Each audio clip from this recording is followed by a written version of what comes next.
When you're on the internet, you pick up that some topics are ticking time bombs that, if expressed, will make you a target. Like, is Beyonce or Taylor Swift superior? Do you watch anime subbed or dubbed? Is The Last Jedi a masterpiece, or does pineapple belong on pizza? The fear of the impending dogpile is enough to paralyze anyone from articulating their perspective. But sometimes you feel an opinion so strongly, you cannot hold it back. Consequences be damned, and sorry chat, but the FNAF movie is bad. Son of a bitch.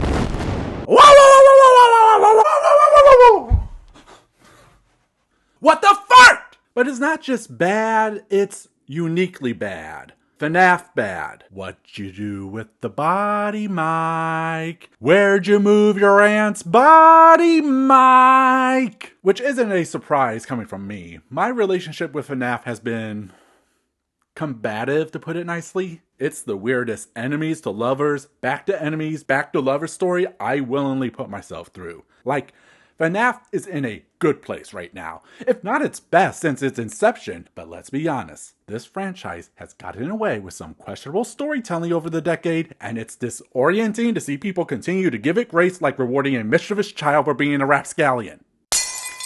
Aw, he's just full of lore. Hey, don't you break that lore now. Why, you little... It's maddening. We saw the same movie, right? That's it? Really, that's it. Sure, the animatronics look nice, but we waited 8 years for that? Finally! A movie that gets me, hears me, sees me. This is my movie! It was made for me!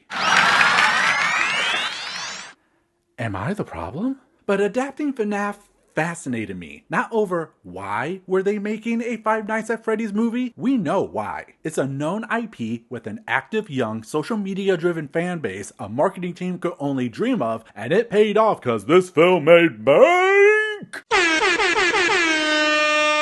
But my real question is, what is the FNAF movie? Adaptations are weird, not only because you're translating a story from one medium to another, but knowingly or not, we also assign value based on what kind of adaptation is made based on where the source material comes from. Think when a book is made into a movie. We see that as generally a good thing. So much so, if successful, you can forget the movie is even based on a book. But make a movie into a book, or, God forbid, a comic, it's seen as an inferior product. A cash grab. Yet we engage with these hierarchies all the time. A book adapted for theater?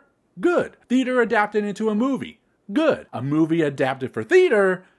Cash grab. I've done it myself, saying books to comics or vice versa is redundant, when the point is to introduce these stories to new audiences. Of course, this is all stupid. A story's quality isn't diminished because one medium is superior. Death to hierarchies. Especially when used to great effect, like video games using books and comics to expand their worlds and mythology. And adaptations don't even need to be faithful, but reworked to examine stories under a new lens, a new voice providing a new perspective, or removing elements that never worked in the original. Hello, Jaws. Mediums in conversation with each other. But what it usually comes down to is which medium is the most accessible to the widest audience with the most money, which is why movies and TV are seen as the end goal, where FNAF had an uphill climb from the start. Most video game to movie adaptations have been bad. The best you can even hope for is a campy but not bad if you squinted hard enough movie, an animated family film, or maybe a halfway decent direct-to-video animated film. Or prestige television, those apparently have a better track record. But FNAF isn't like other girls. The allure of FNAF, outside of "boo, so scary," has been its mysterious story. Each game giving you bits and pieces of information for us to decode and present to the world. However, as fun as it's also been frustrating as new entries contradict, convolute, or even retcon information, motivations, and timelines. And that's before you get into the books with their non-canon but thematically canon stories that you need to fill in the blanks, but also means having to read a lot of half-baked stories. So how do you adapt that kind of fractured multiverse lore, especially with the weight we give to movie adaptations? Would it be the definitive story, streamlining and omitting elements from the books and games into a cohesive whole? Or is it in conversation, like the books, sharing familiar elements of the story, but the details misalign and examining their implications are used to build around the larger story of FNAF? Or is it something completely original, taking all the elements to tell a new story, regardless if it fits with anyone's lore or timeline? And the answer FNAF took from these three was yes. So as I'm watching on opening night and the sinking dread sets in as the cornucopia of contradictions unfolded before me till I realized, wait, isn't this just the Silver Eyes?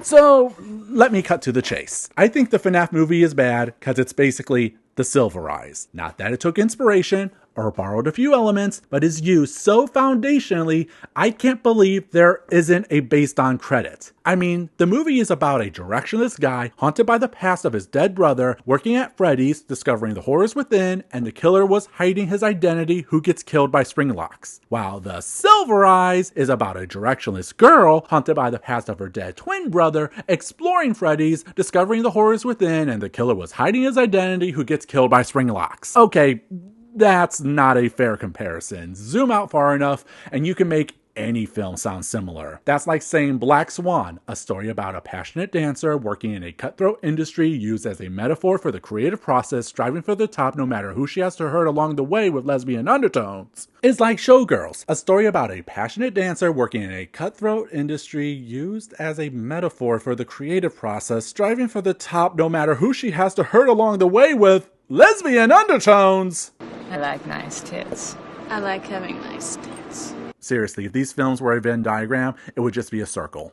And that circle would be a boob. But even in the broad strokes, the differences between the movie and book are numerous. From the cast of characters, Freddy's being built around an abandoned mall, the characterization of Golden Freddy, the job and name William Afton hides under. There's a lot of evidence to argue the Silver Eyes is just used for inspiration. Yet, there are just as many similarities that come directly from Silver Eyes. From Foxy stalking a character in the arcade, the glowing red eyes, the main character haunted by the death of a sibling connected to the killer, both having an aunt whose name starts with the letter J. The reason Freddy's is still standing because of the owner's sentimental attachment. The killer hiding their identity to the entire climax down to the robots dragging him off in the darkness. It doesn't become how close the movie is adapting, it becomes how the movie files off the serial numbers, and discovering those changes makes the movie worse when you know where it comes from. Those glowing red eyes, for example. In the book, Freddy is the only one who glows red, while the rest have different colors, with Foxy's being silver because there's this whole subplot about our main character's relationship with a silver-eyed robot from her youth that goes nowhere, but it's the title of the book for some reason. Instead of dealing with all of that, now everyone is red, and it just means they're angry. These are my angry eyes. Urgh.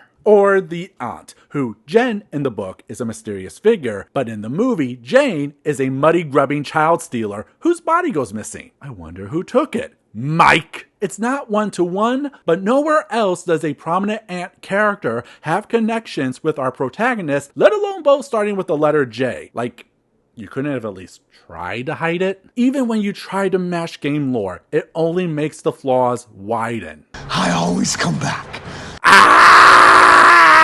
Now, I want to make something clear. It's okay if you don't agree with me. This is my thesis, and I'm going to spend the rest of this video arguing my case. But regardless if you agree or not, you do not need my validation whether you should like the FNAF movie. Okay, you want something to eat?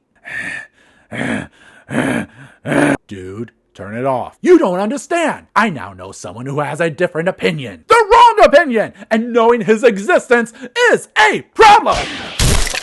Okay, let's touch grass. I just like FNAF. Me too, dear. Filmmaking is nothing short of a miracle from the hardworking actors, craftsmen, artisans, and technicians. And they made a very competent film. I just find using Silver Eyes as your main source baffling because it's just a bad book, guys. Honestly, I consider it a miracle I'm reading the Silver Eyes again. They don't even spend 5 nights. Only 4! It fails at its own premise! But you don't need to torture yourself. I'm gonna go full Annie Wilkes here on everything ranging from the pedantic to story breaking. Like this f***ing thing.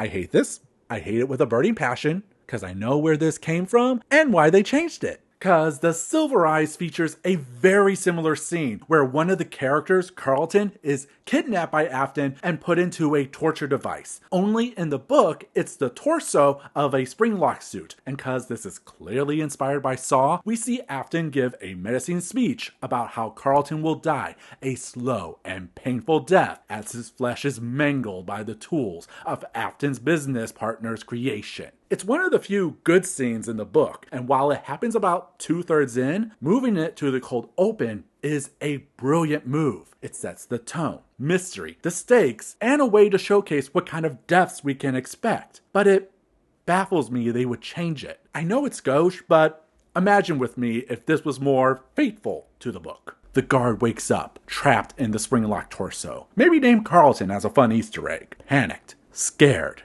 Then he hears a voice in the shadows, warning him to be careful. The shape, hard to figure out, warns him if he's not careful, he won't be able to play more games with his friends. Red eyes glow above the stairway. The man cries, what did he put him into? Then notices latches on the side. He rushes to get free, and in his haste, we hear a snap. Using only sound, we see the man squirm and cry in pain as metal digs into flesh, begging to make it stop. Then he dies. The figure looks up at the glowing red eyes and says, "Don't worry, children. We'll have a new playmate soon." And not only that, we then have a through line with the spring locks, where Mike is told about them from Vanessa. Then you could have a tense scene with Mike in the torso, where he's able to escape by carefully unlatching the suit, or maybe Vanessa helps like Charlie does in the book. Where as he escapes by a hair, we see what the spring locks look like when they are unleashed, filling in that gap from the beginning. You then have the scene with Abby almost spring locked to have it all culminate when Afton gets spring locked in his own suit, paying off all the horrors we learned about this man and the satisfaction to see him succumb to the device he tortured so many others. There's so much you can build from that one little scene in the book. Only problem is, you can't make that look scary in a trailer. So instead, we get Buzzy Saws. Whee! An easy visual you can plaster all over the marketing, a prop so nice they use it only twice. How will Mike escape out of this one? Will he learn if this mask makes any sense? Find out in Freddy's Finest Hour! 3 seconds later. And that's a wrap on Buzzy Bear! This isn't even something from the games or books. Well, there is that one scene in the fourth closet, but it was nothing like this. Outside of marketing, what's the point of Buzzy Saw? Why is Buzzy Saw? Is William bringing his victims here, or are the robots? You're telling me they are dexterous enough to use stairs? Do they even know what they are doing? If anything, making Buzzy Saws a big deal makes the exposition dump about spring locks feel like an afterthought. You know, the hallmark of the entire story, a major pillar of why all of FNAF even happens, and it barely gets any time in the spotlight to make Afton's death have any weight. This is how you kill your big bad? By sharp pincers and not Buzzy Saws as some kind of payoff? All for trailer footage, diluting one of your most important hallmarks. And speaking of hallmarks, where are the goddamn jump scares? Yeah, FNAF is known for its lore, but what really made FNAF viral was its jump scares. FNAF is not FNAF without its jump scares. So when adapting a game known for jump scares, you think there would be jump scares, right? Seriously, why are there barely any jump scares? I even counted, and I'm sure some will disagree with my math, but I only got 9 jump scares in a FNAF movie, and 3 of them are with Mini Balloon Boy, so in reality it's only 6. How? The simple answer is we don't know. Maybe they felt people wouldn't click if the film had too many jump scares. After all, calling them out is baby's first critique. But then again, Blumhouse, the production company, is known for their jump scares. When it was announced the film was moved to them, people were excited. They made great films from Get Out, Sinister, Paranormal Activity, Insidious, Happy Death Day, Megan, The Invisible Man. But I was very indifferent by the news, since they also made Fantasy Island, The Gallows, Martyrs, Imaginary, Night Swim, Speak No Evil, the later Paranormal Activities. So my thought with FNAF was it was going to be a coin flip, cause Blumhouse is just a regular film studio. Yet, with Blumhouse's backing, they still kept it restrained. Maybe because they didn't want people questioning why people kept coming back to the murderous robot restaurant. Hard to argue if you keep making things go boo. But you don't need to make something like a Smile or It 2017. Look at Weapons, which has maybe a handful of jump scares as well, yet are done so effectively, they not only scare you in the moment, but linger throughout as you wait for the next one. Oh, Jesus Christ! I know you guys could do that. You use one of those jump scares to create the best death scene. Holy crap! We could have been doing this the entire time with a PG-13 rating. But instead, FNAF becomes less of a horror movie and more a character drama with long scenes of people being angsty and meditative about custody and regrets of past events that barely relate to the murder robots. Then again, neither was The Silver Eyes. The Silver Eyes came out in a weird time for FNAF. She was going through growing pains. You thought Security Breach's ending was bad? Child, try going through the ending of FNAF 4, FNAF World, Sister Location, and in between all that, a new book titled The Untold Story, only to discover the book was not canonical, but thematically relevant, and only revealed after Scott took all our money. Yes, I'm still mad about that, and I won't let you forget it. The fact the series survived all that should be considered nothing short of a miracle. But what was at the heart of these growing pains was Scott introducing characterization into his plot-heavy lore, and The Silver Eyes was not it. It's barely a horror book. So much so, they had to stuff in a flash forward of Foxy stalking the main character Charlie in the arcade just to hook you that horror things would eventually happen. That scene doesn't come back till nearly 98% of the book. Most of the book instead becomes an overly long character drama, and I do mean long, cause why must these chapters be 30 plus pages of teenagers being angsty, reminiscing about their childhoods, visiting Freddy several times with nothing happening as one team goes off on a mystery about their dead sibling that later connects to Freddy's. They even give us a whole murderer's row of teenagers and no one dies. Just a random police officer near the final act. Also, no jump scares. There's even a plot point about a sister and brother dealing with a divorce that gets no follow-through. I don't even want to play with the idea that may have evolved into the custody plotline. Even I have my limits. So instead of finding ways to bring more horror elements in the movie, we get 80s fort building montage. I kind of like how stupid this is. God bless the Jim Henson team and everyone involved trying to make these guys scary. They are impressive, accurate, but you can tell these things were limited in movement, using all the tricks in the book from POV shots, dark lighting, to partials like this shot, which I love. Simple, effective, and builds tension. But then you get scenes like this where you can literally see the stitches of when they switch out the puppets. It's one thing when the games did it, because by using still images, our brains fill in the blanks, becoming a haunted red light, green light. That also leaves it open to interpretation to how they moved. I always thought it was a combination. Sometimes they moved like robots, but if provoked, they moved more like humans because ghosts, you know? That's not what we see here, but then again, that could be a creative decision, regardless of budget or avoiding CGI. So, go ahead, have your 80s fort building montage. I just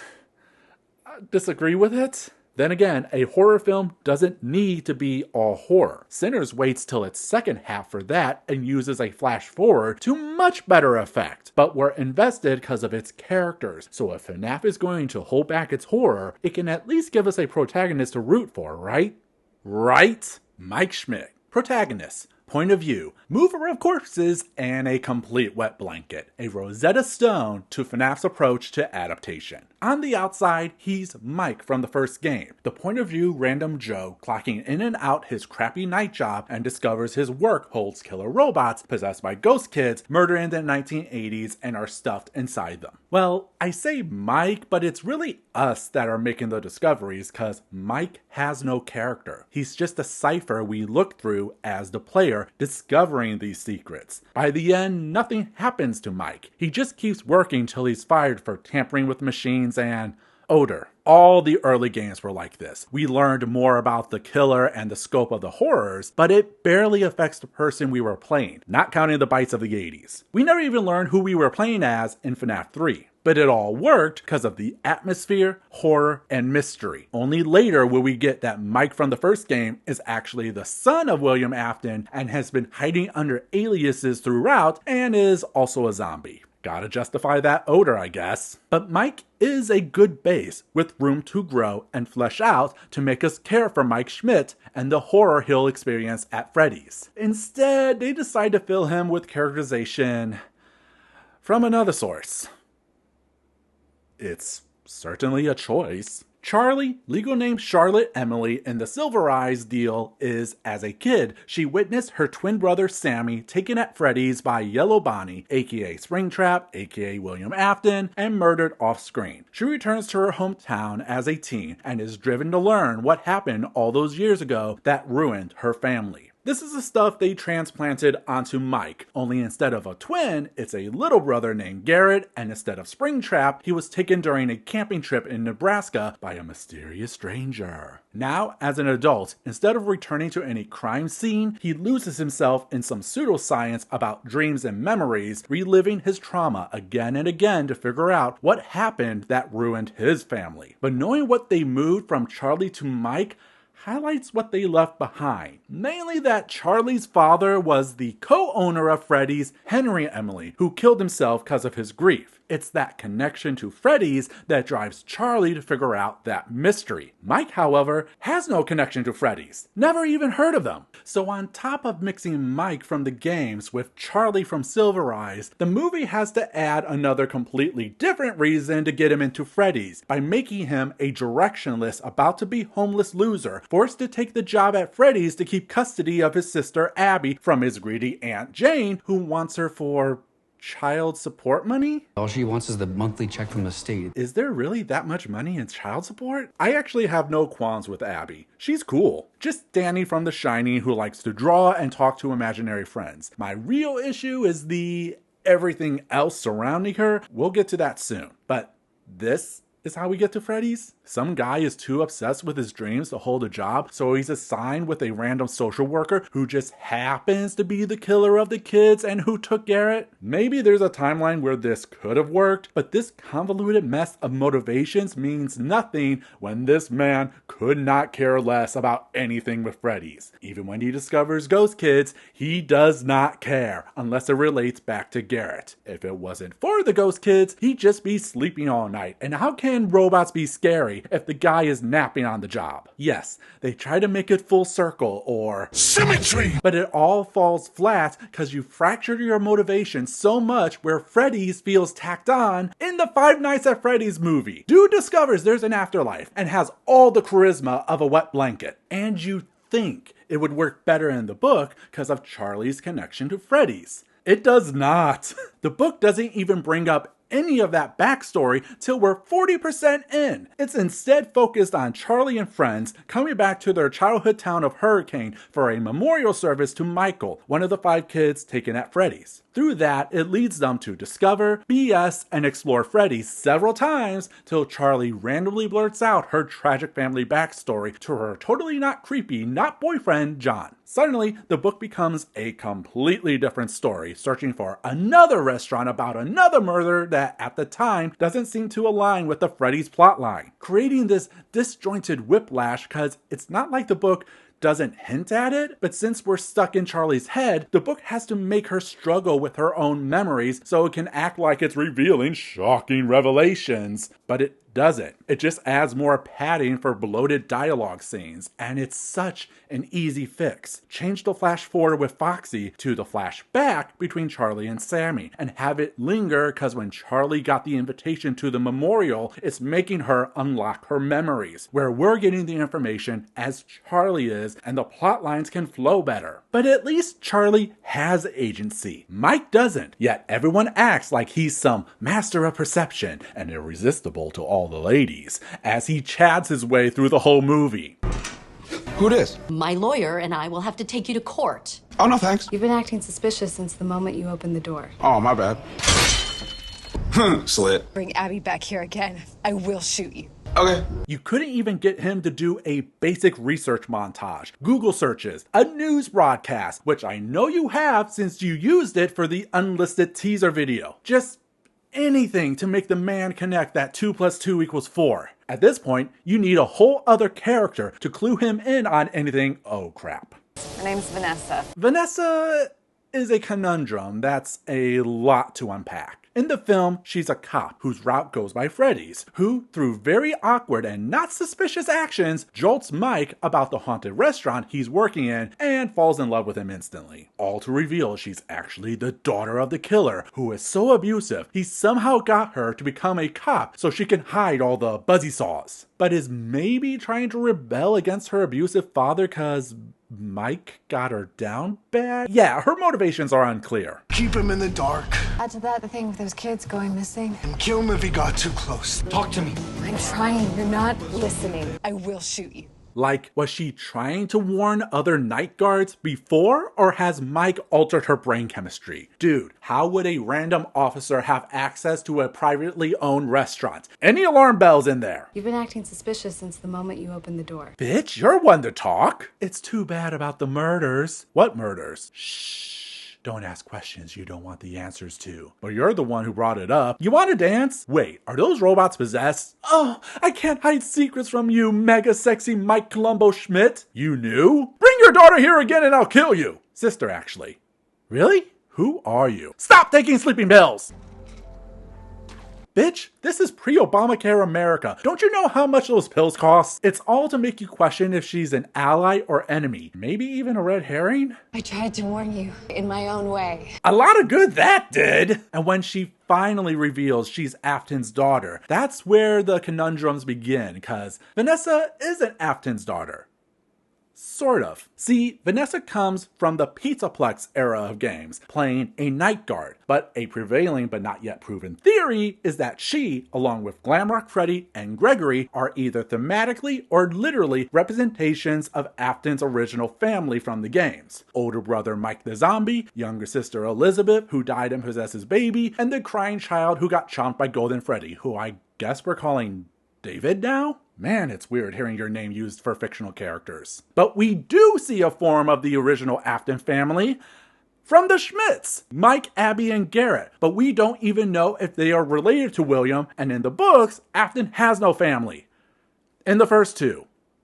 The third gets weird. So by making Vanessa Afton's daughter in the movie, are we proving a theory before the games? Either way, she is the most unhelpful ally. Like, if you're trying to protect Mike, why didn't you write the report to get him fired? Mike never told you about his custody battle. You owe him nothing if it means saving a life. It is funny though to see her throwing up neon signs, but rejecting Mike's constant questioning while still not caring about Freddy's. Girl, this is the man you want to fawn over? It's not like he's gathering any real evidence to solve anything. It's too late now. He knows that you're looking for him. I'm sorry. Afton knows Mike is looking for him? How? Is he looking through secret cameras? What proof does Mike have? When would he know? Wait.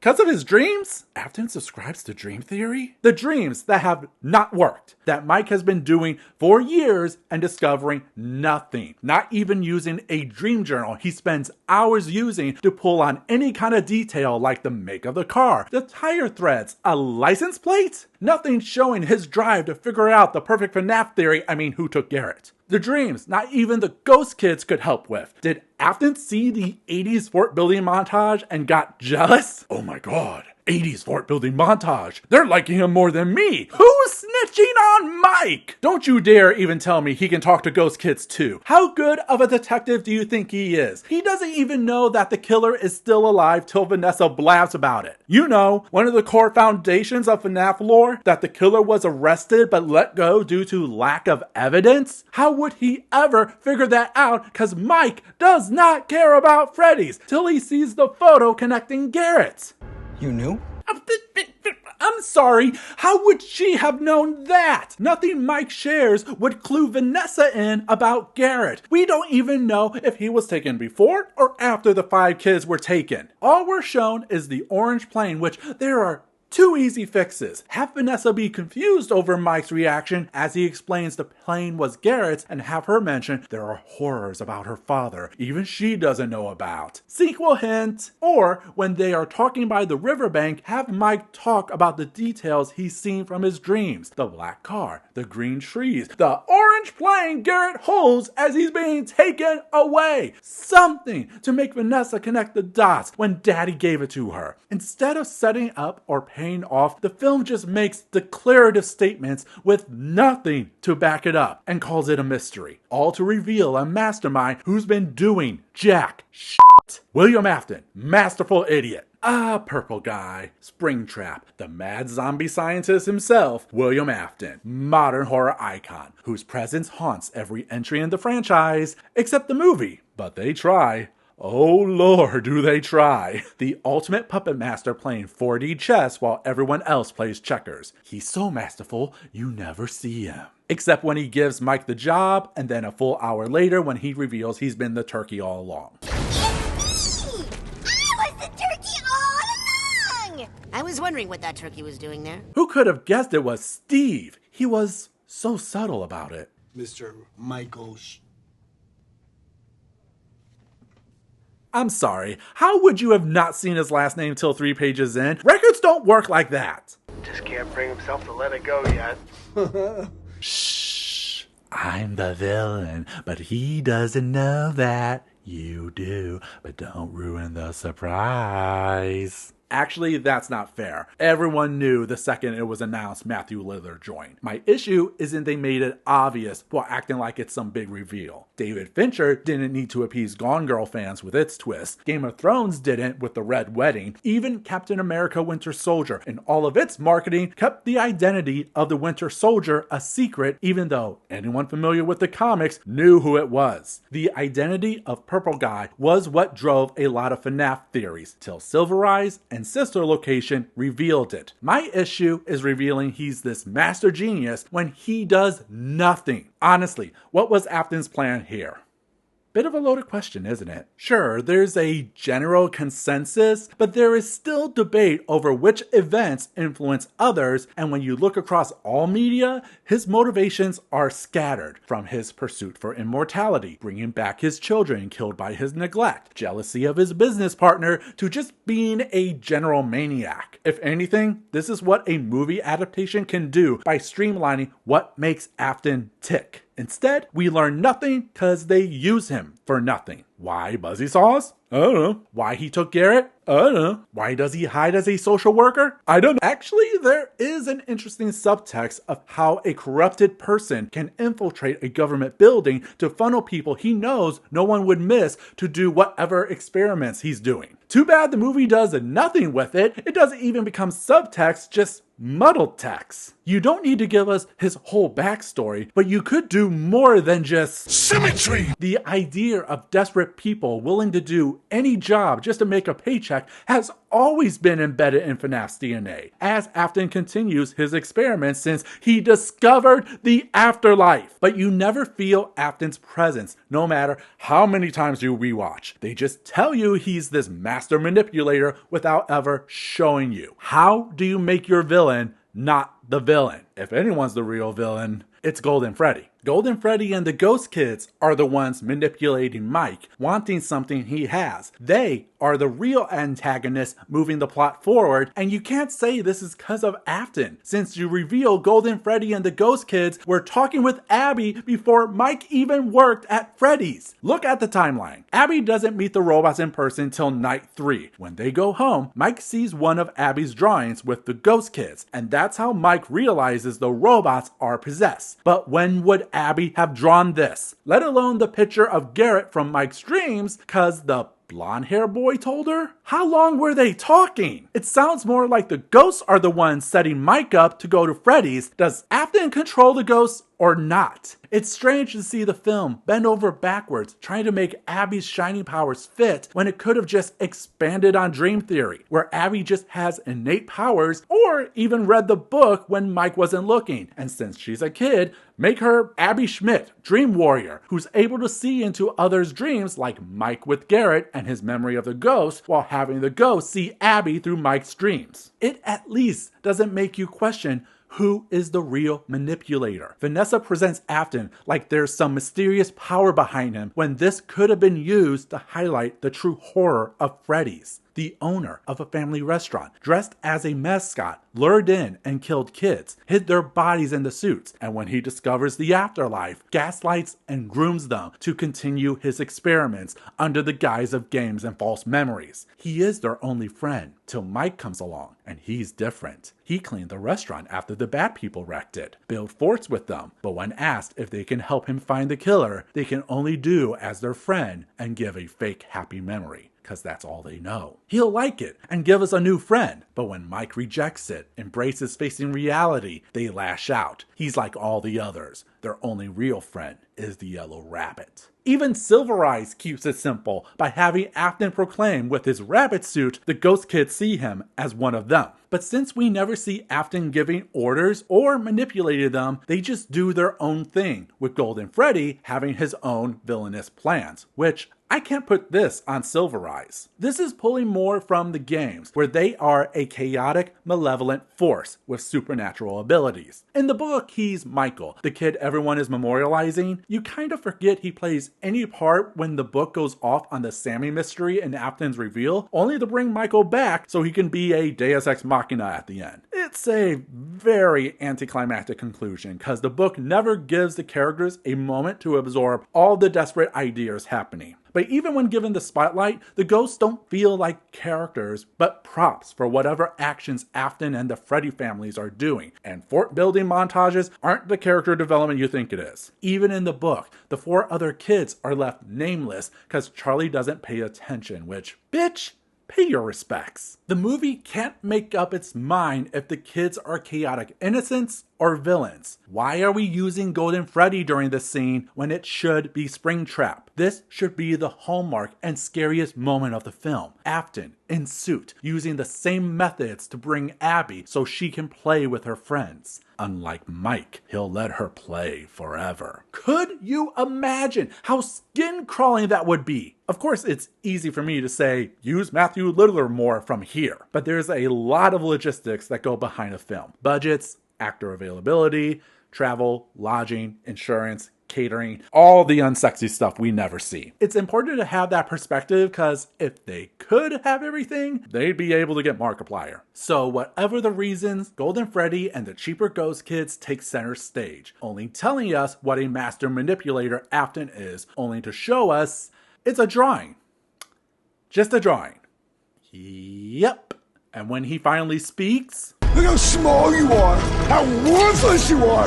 Master Manipulator! And all it takes is giving him angry eyes. Oh no, he has angry eyes! My worldview shattered! Yes, I know they set it up. The film keeps reminding you, but that's the pinnacle of the Master Manipulator. This isn't even really from the Silver Eyes. I mean, drawings are a reference where they appear to be haunted and telling a story, but it's more a subplot for the little kid Jason, who later goes back to Freddy's alone to rescue Carlton, getting the other teens to go back. Wait, is there a bit of Jason and Abby? But the whole drawing the angry bunny is from the 4th closet and is not meant to be literal, where Carlton is with the ghost kids collecting pictures that represent their memories to put them back together, and makes the drawing in the ghost world to help them remember. Memory is clearly a big theme, so why not have a battle between Afton and Mike over the kids' memories? Continue to embrace the false happy memories of the villain, or the harsh truths from the hero, with Abby being the final nail, instead of having Mike knocked out for nearly the entire climax.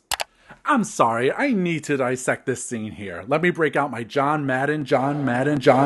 Isn't it odd that when Afton unmasks himself, it's in front of Vanessa, while Mike is knocked out cold and we never get a reaction from Mike realizing he's been played? You see, William Afton was fat! Cause in The Silver Eyes, Afton is revealed to have been a fat businessman, a financially shrewd Santa Claus, as the book describes him, who, after being released due to lack of evidence, comes back to town, who knows how many years later, as a security guard under the name Dave around the abandoned mall that houses Freddy's. Why? Who knows? But no one can tell he's the accused killer cause he ain't fat no more. Except in one of the dumbest scenes I'm still wrapping my head around. The police chief finds a background check file of Dave and clocks him for Afton right away. Great job! But when he looks at who requested a background check, it takes him to randomly look at photos taken at the crime scene and note all the robots' eyes are showing light when the flash was not on, thus learning they are haunted. How does that work? We're never told who requested the background check, or if Dave is actually the owner or not, let alone why it made the chief look at photos of ghost robots. My God, why does anyone defend this freaking book? Is that why you made Afton a social worker and turned Dave the guard to Vanessa the cop? The more you see, the more you can't look away. How has no one figured out Steve was the owner of Freddy's? Was Steve fat too? Are the police really that bad? You're clearly taking so much from this book while trying to divorce from it, and it does not work. Like, even all of this was to reveal the guy who ruined Charlie's life was her father's business partner. Mike has no full circle moment, no fight back against the man who saw him as disposable. You can say it's Symmetry! all you want. I don't believe you because you give us no reason to care about Mike, Afton, or anything at Freddy's. Like, you couldn't even let it be Mike who springlocks Afton like Charlie did. Give him any kind of agency now that he knows this is the guy who murdered Garrett to give us anything with this ending. I always come back.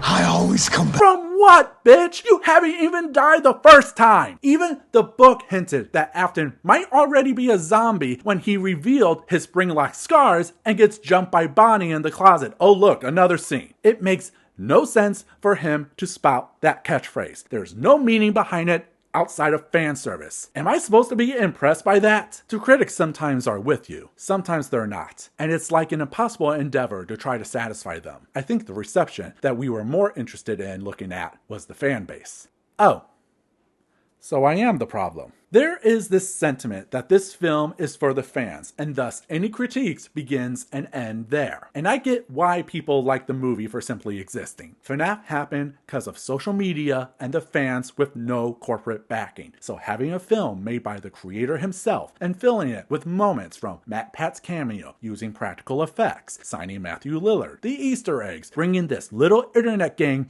to the mainstream and becoming a $300 million box office hit. It's a look how far we've come. Started from the bottom, now we here. Worked at dollar stores, now the Freddy gang is here. Where the glass ceiling has finally been shattered and the rise of the most disrespected group will take its seat at the table. Gamers! But this doesn't feel like representation, but pandering. This is a trend I've seen with several video game adaptations, where instead of adapting the material to bring to life what makes these worlds and characters so beloved, or to examine them under a new lens, they just make sure they look enough like the models, then fill them with enough cheap tricks, cameos, and catchphrases, and call it a movie. Chicken jockey! Let's go.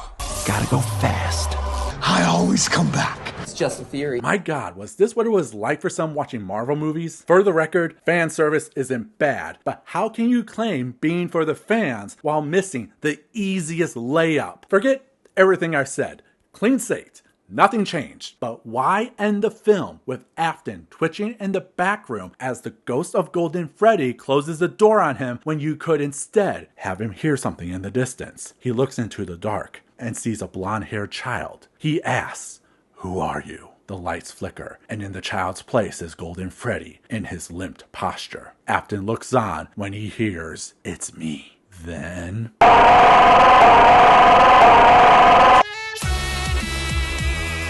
that is how you do fan service, instead of doing condensation on a mirror that Mike never sees. You expect me to clap for this and go all Leo cause I know what you're trying to reference? This is weak sauce, barely a mid, not even worth a 6-7. And people say this is good fan service? I always come back. Have you all got amnesia? They just cheated us. This isn't fan service. He hasn't even died a cock-a-doodle once. And I know people are going to say a lot of my critiques will be fixed in the sequel. The buzzy saws, Afton's backstory, Mike moving his aunt's body. The reason I keep bringing that up is because I don't think it's going to be addressed or even mentioned.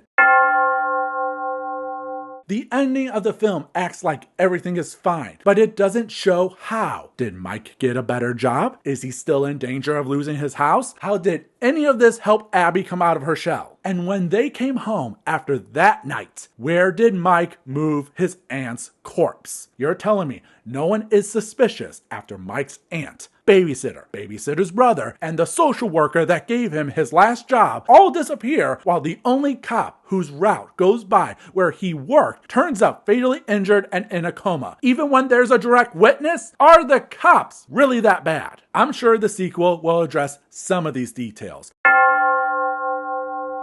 But that doesn't make the ending not feel limp. A sequel should be building on the first film, not fixing its gaps. Ruin didn't make Security Breach a better game. Pizza Simulator didn't make Sister Location make any more sense in the timeline. And FNAF 2 won't retroactively make the movie better. Where'd you move the body, Mike? Speaking of, if I'm lucky enough to get this out in time,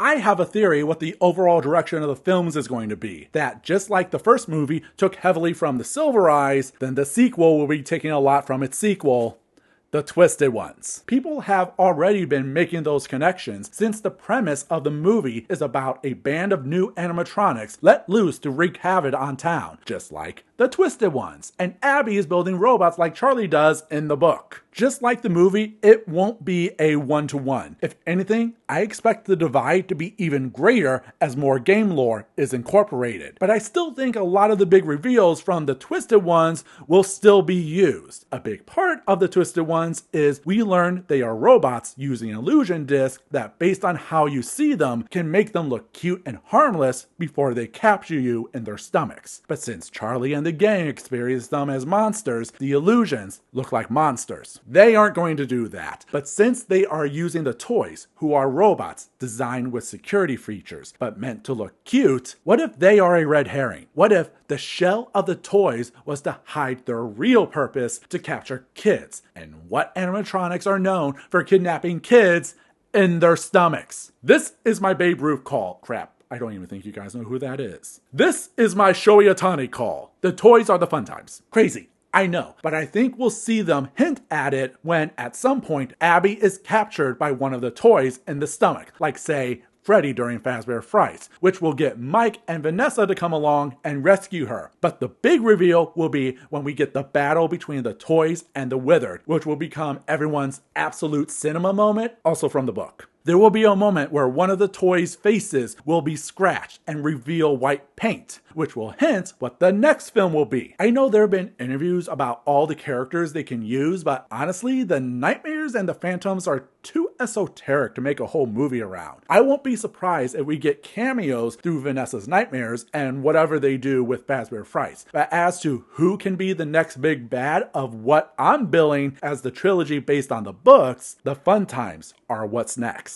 I'm honestly surprised I haven't seen people play with that idea, since you can see the Twisted One's DNA already showing. Mike and Vanessa are going on dates like Charlie and John, the FNAF location in the book has a moat, and the characters have to fight off a gang of balloon boys, and what do we see? Balloon boy attacking people in a moat. But it also comes out in other ways, like I think Afton is the one speaking through the speaking spell to Abby to help unleash the toys, which will be one of the twists because everyone's going to pretend Afton is dead, but is not. Which I hope they avoid what the book did, where Charlie goes back to Freddy's, finds Afton's body, never tells her police chief investigating the mysterious murders, and revealing Afton's been the turkey all along, again, and Charlie helps set him free because he was controlling the Twisted Ones because he's wired to the FNAF Wi-Fi. Yeah, the book's kinda dumb. Thankfully, this Freddy's isn't hiding under anyone's house that we know of. But if they reveal the toys are the fun times, that sets up the big reveals in the twisted ones. First, there's a scene we get of Charlie confronting Afton about why he took Sammy, because she's been haunted by more vivid dreams. But Afton reveals he never took Sammy, but Charlie. I think this is going to be the framework to continue the Garrett plotline. More importantly, learning a big reveal about Mike and his family's place in FNAF, which can go many ways. Since Mike's family is modeled after the original Afton kids,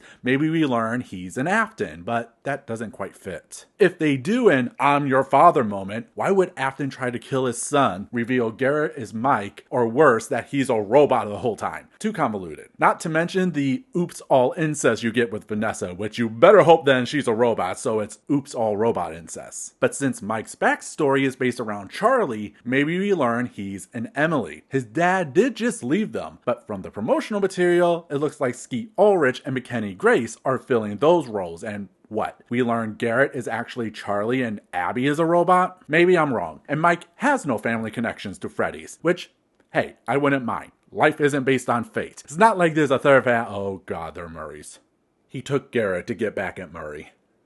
I don't want that to be true. Either way, something is going to be revealed about Garrett. But here's the real twist. At the end, Charlie is killed by Twisted Freddy, and a common trope of second films and trilogies is having the bad guy win and the hero lose something close to them to set up for the final confrontation. Any of the main three could get it, but I think Abby will be the one getting the chop. The trailer set up that Mike is keeping her away from her friends, which can lead to the two having a fallout with any family revelations coming to light. But regardless what happens, Abby will get killed by Toy/Funtime Freddy. Mike will then sulk knowing all is lost, just like John and friends in the book. But in there, they are shocked to find Charlie is alive and well. But John notes, that's not Charlie. I don't think it will go like that in the movie, but hey, what a perfect time for Mike's father to re-enter the picture and reveal any family connections. But more importantly, what this sets up is the next villain from the fourth closet, where either at the very end or during the mid-credits, we see Abby awake in a new body with Afton welcoming her as baby. The title comes up to reveal Five Nights at Freddy's 2 Sister Location.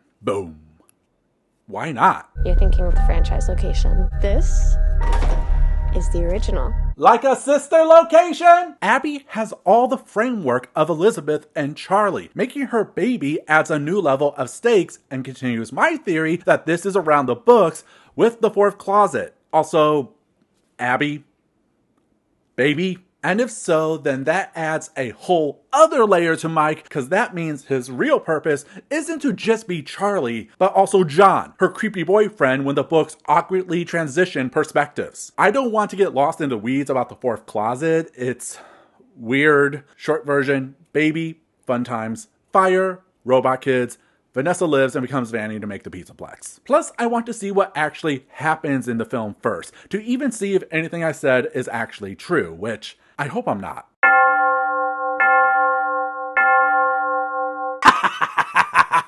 How does it feel being so wrong? Dude, I thought I told you to turn that off. It was worth it. Look how embarrassed he is. Suffer, suffer under your cringe. How do we feel paying full price for half a movie? How would you like a punch to the face? Grass, now. What the fuck? And now, the pass. Honestly, all I just said is kind of crazy, isn't it? Then again, some people say the next film is Security Breach, which, no. Regardless, we still just need to watch the movie and meet it on its own terms. And I've been dragging them in the mud, but there is one thing I love about the movie, and it's the part that's not connected to any other media. The character arc of Mike rejecting the false memory and embracing his love for Abby. I love it. I love its message that we shouldn't lose ourselves to the grief of the past nor forget it, but use it to drive us forward. I love it more than some theories that are all about kids forgetting their worst memories to move on. It's a great core to ground the movie. I just wish the everything else around it was better. To go back to the director's statement, I get the debate around critics and fans, but I don't like the way people can frame criticism as a declarative statement. It's not a binary of good or bad, but a fluid conversation. I know I'm not the only one who had these thoughts or that my critiques can't be critique. That's art, guys. When done in good faith, that's engaging with art. Critique me, daddy. This is part of the job. Classic PR. I just don't like how the statement is framed to discourage critique while reinforcing toxic positivity that you can only like it if you're a fan, especially when it's clear you guys are listening since you have Matthew Lillard doing New York Comic Con saying the film is going to be scarier. A criticism is a criticism, no matter where it comes from. But I also know a lot goes on behind the scenes that we will never know about. Making stuff is hard. Shoot, they gave the director Emma Tammy a pass on the script, which is why she has a writing credit, and I'd be curious what changes were made, but we'll never know that. You know there's a novelization.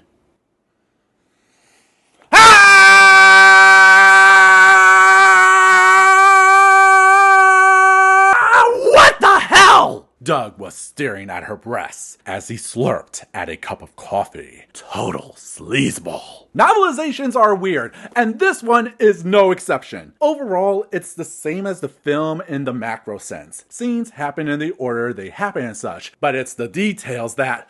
Oh. Turns out Mike is into construction, which isn't beating the John allegation, since in the book, he is an aspiring writer who goes into construction. It's also the new job he picks up in the end. Bunch of minor stuff too, like one of the thugs wrecking Freddy's takes a piss in front of the stage. The animatronics are described to be more ragged. The book is plagued by purple prose, by the way. It's crazy. Max, the babysitter, is shown to have more obvious feelings for Mike that he rejects. Aw, now I feel sad for her death. Also, Max brings a dog when her brother wrecks Freddy's and only goes in because the dog ran away and the brother has the keys. Weird additional detail. Speaking of, we learn more about Abby's origins, where Mike's mom was in grief, but when she got pregnant, was excited to have a new Garrett. But when it was Abby, she went back into a depression, leading the dad to leave first, then the mom dying after.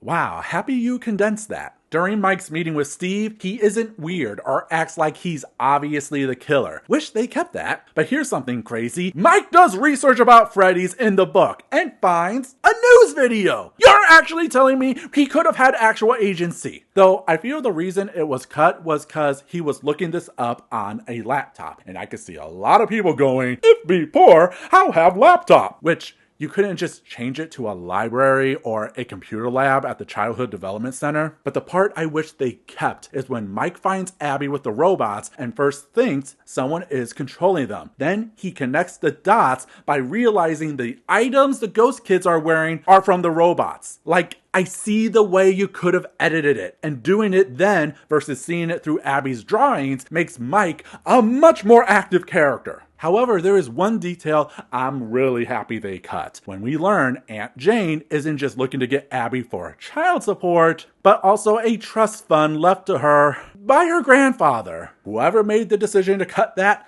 thank you. But also, you ain't beating those Murray accusations. Good God, I am not ready for that. I could just keep going. It's so fascinating. Vanessa can see the blonde hair boy? No. Thank you for cutting that. The fort building scene is way dumber. It's just, they all fall down. And yes, the line. Doug was staring at her breasts as he slurped at a cup of coffee. Total sleazeball. I love it. I love how it made you guys so mad, because why wouldn't this cowardice sleazeball not be a creep? Everyone was fighting for Doug. Screw Doug! Watch, of all the things I've said, this is the one people will fight the most over. Mike is even more useless though at the end. Vanessa is the one who tells Abby to draw the pictures, and the book has a complete wet fart of Mike seeing Afton because no one told him who Afton is. Mike didn't know it, but Raglan wasn't his real name. His real name was Afton. William Afton, and fate had somehow brought them together once again. You know, he said, I think my aunt has finally decided to move on. I mean, she kind of did, Mike thought. So you did move the body! Oh, and Afton doesn't say his catchphrase. 5 stars. The more I look at the movie, the more I see the stitches. I don't see Mike Schmidt, but Mike from the games, Charlie from the books, John if my theory is true. Abby, a combination of Charlie, Jason, Elizabeth, Vanessa combined with her game self, and Dave from the Silver Eyes. I don't see a movie that embodies what makes FNAF work. I see a horrifying homunculus that waters down all the horror and mystery from the games while using all the worst character writing from the books. Having a conversation with a larger franchise while still trying to be something original, filled with weak fan service to make what feels more like an overly expensive fan film that means nothing. In short, 6-7. 6-7. And if I need to be your Abby to show you that, then so be it. So does that mean you cannot like the movie? No. This video isn't the end. I can't stop you from watching and loving the movie just like I can do with Quantumania and Love and Thunder. Hell, I love the Land Before Time sequels, and they are by no means worth defending. For the record, the best ones are 2, 5, 6, 10, and hot take 13. But I still love them, even with their flaws. It's why I still keep going with FNAF. Its failures intrigue me as much as its success. I just find it strange how over the years, FNAF gets romanticized, its flaws softened, growing pains ignored to present a seamless whole, to the point I ask myself, is FNAF's story even good? Which, the books are trash, the games are mixed, and the movie is a shell, and yet the series keeps me hooked. Some games blow me away, some of the books knock my socks off, and, well, we'll see what the movies can do. It's just at times, I look at the crowd and praises, and I can't help but ask, is it me, or is the Emperor not wearing clothes? Or am I...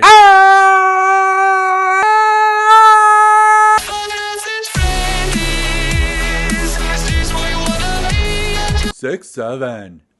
6-7. 6-7. 6-7. 6-7. 6-7. 6-7. 6-7. 6-7.